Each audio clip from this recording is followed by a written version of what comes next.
레위기 16장 1절로 10절 말씀 교독합니다.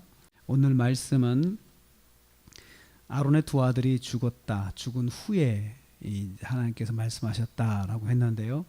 10장 1절에서 10절 말씀에 아론의 두 아들이 죽은 사건이 있었어요. 그리고 나서 바로 이 말씀이 이어진다는 거죠. 그러면 중간에 있었던 그 거룩에 대한 말씀들, 거룩한 그 정결에 대한 그 말씀들은 하나님께서 아론의 두 아들이 죽은 이후로 다시 또 말씀하신 거예요. 다시 모아놓고 말씀하시고 교육한 것을 이제 말하고요. 그 다음에 이제 이 사건 이후로 이제 또 교육을 마치신 다음에 이제는 속죄일에 대해서, 속죄제와 속죄일에 대해서 하나님께서 이제 말씀하시는 것입니다. 그래서 1절에 아론의 두 아들이 죽은 후에 여호와께서 말씀하셨다라고 이렇게 말씀하시고 있습니다. 나답과 아비후가 다른 벌을 드려 제사를 드리다가 죽었습니다. 그 사건을 계기로 해서 하나님께서 다시 한번 강조하는 그 말씀으로 하고 계시는 거죠. 지성소에는 아무 때나 들어오지 말라 이렇게 말씀하십니다. 아론에게 해당되는 거죠. 대제사장인 아론만 지성소로 들어갈 수 있습니다. 그 성막 안에 성소와 지성소로 두 방이 있는데 성소는 이제 성소까지는 들어올 수가 있죠, 제사장이. 그런데 지성소는 대제사장만 들어가는데 아무 때나 들어가는 게 아니고 이스라엘 백성의 대속죄일이 있습니다. 속죄일이 1년에 한 번 있는데 그 속죄일 때만 들어갑니다. 그래서 온 백성들의 죄를 회개하는 대청소라고 보통 이야기를 해요. 대청소의 속죄일이 있습니다. 그게 1년에 한 번 있는데 그때만 대제사장이 들어가는데 그걸 이제 말하고 있습니다. 성소의 휘장 안, 법궤 위 속죄소 이렇게 딱 지정을 하죠. 그러니까 지성소 안에 그 지성소를 말하고, 지성소는 정해진 날만 들어갈 수 있는데 아무 때나 들어가면 죽습니다. 분명히 말씀하셨어요. 아무 때나 들어오면 죽습니다. 죽는데 왜 죽을까요? 하나님께서 죽이시는 게 아니고 그 하나님의 거룩의 광채를 감당을 못하는 거예요. 그래서 그냥 꼬꾸라져 죽을 수밖에 없습니다. 또 성소, 이제 밖에 성소는 아무나 들어가면 또 안 돼요. 제사장 외에는 들어가면 안 됩니다. 그래서 이제 그 밖에서 이렇게 있다가 뭐 이스라엘 백성이 레위인이 궁금해서 들어간다든가 뭐 이러면 절대로 안 되는 거죠. 레위인조차도 거기 들어가면 안 돼요. 그 안에 있는 것은 제사장이 다 준비를 하고 그런 거죠. 그 준비물은 레위인이 다 준비해 주더라도 제사장이 가지고 들어가지, 레위인이 뭐 궁금해서 이렇게 들춰본다든가 그러면 그냥 사망입니다. 그래서 하나님께서 아무 때나 들어오지 못하게, 아무나 들어오지 못하게 하신 것이죠. 하나님의 임재가 있으시기 때문에 그렇게 하면 안 된다는 거죠. 그래서 하나님을 만나고 하나님을 뵙는 그 작업 자체가 거룩을 요하는 그런 과정이 필요합니다. 그래서 자기를 정결하게 하지 않고는 아무렇게나 하나님을 만날 수가 없는 거죠. 두 번째로 보면 대제사장은 속죄제를 드리고 나서 들어갈 수가 있다. 3절부터 6절 말씀에 이렇게 말씀하고 있습니다. 이 속죄제는 두 단계가 있는데, 첫째는 아론의 집안을 위한 속죄제가 한 번 있고요. 그 다음에 이스라엘 백성을 위한 속죄제, 두 단계를 드려야 돼요. 그러니까 하나님 앞에 나가는 아론이 대제사장인데 먼저 자기 죄를 하나님 앞에 속죄하는 그 속죄 제물을 드리고, 그 다음에 자기만 그런 것이 아니고 자기 가족들의 죄까지도 속죄제를 또 같이 드려야 됩니다. 왜 그럴까요? 우리 그 지난 시간에 계속해서 부정은 오염된다고 그랬습니다.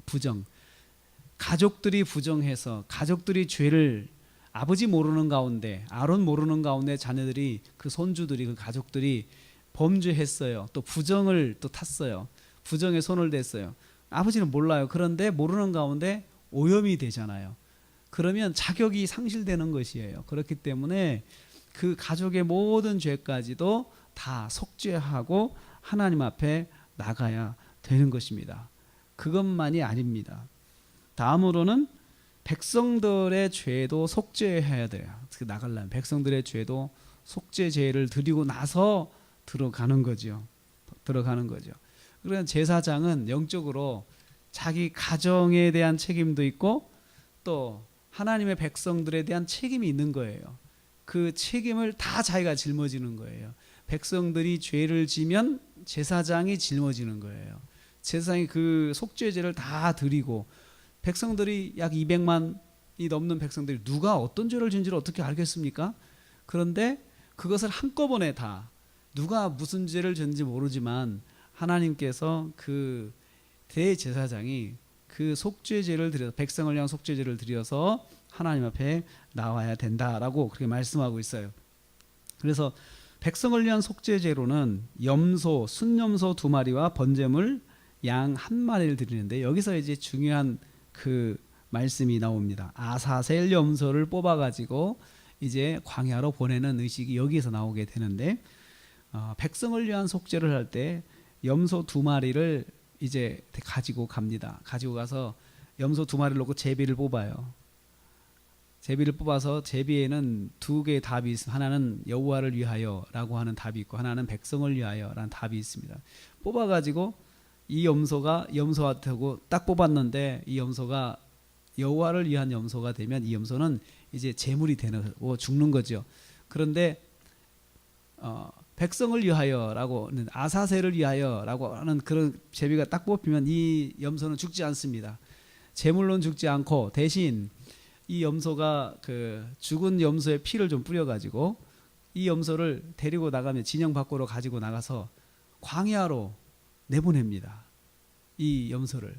이 염소가 바로 아사셀을 위한 염소인데, 백성들의 죄를 짊어지고 그 광야로 가서 죽는 것입니다. 광야로 가서 산채로 내보내는 거예요.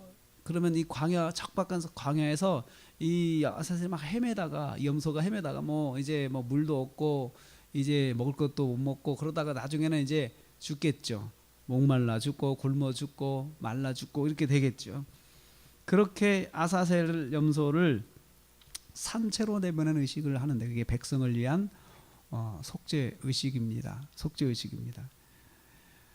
아론이 1년에 한 번 하나님 앞에 나가서 하나님을 만나는 그 속죄일, 대속죄일에는 그냥 나가면 안 됩니다.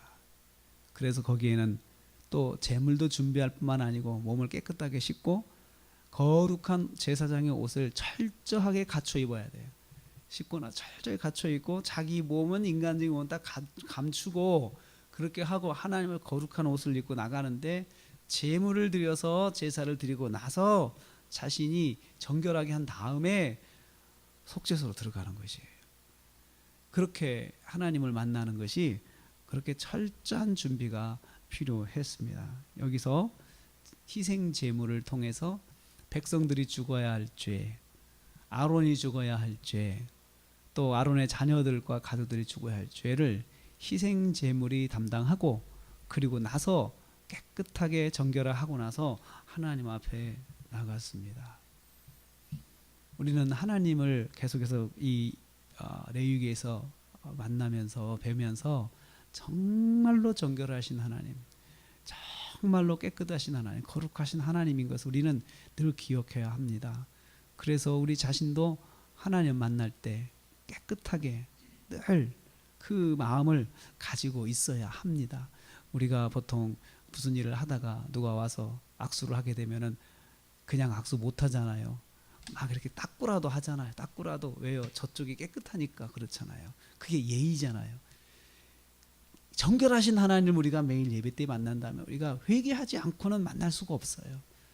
회개를 안 하면은 하나님에 대한 예의가 아니에요. 만날 수 있는 자격이 없는 거예요.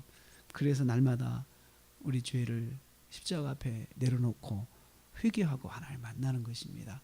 그것이 하나님에 대한 예의고, 또 그것이 하나님을 잘 만날 수 있는 길입니다. 오늘도 우리는 하나님과 동행한다. 성경 우리가 우리가 세상 끝날까지 함께 하겠다 말씀하시죠.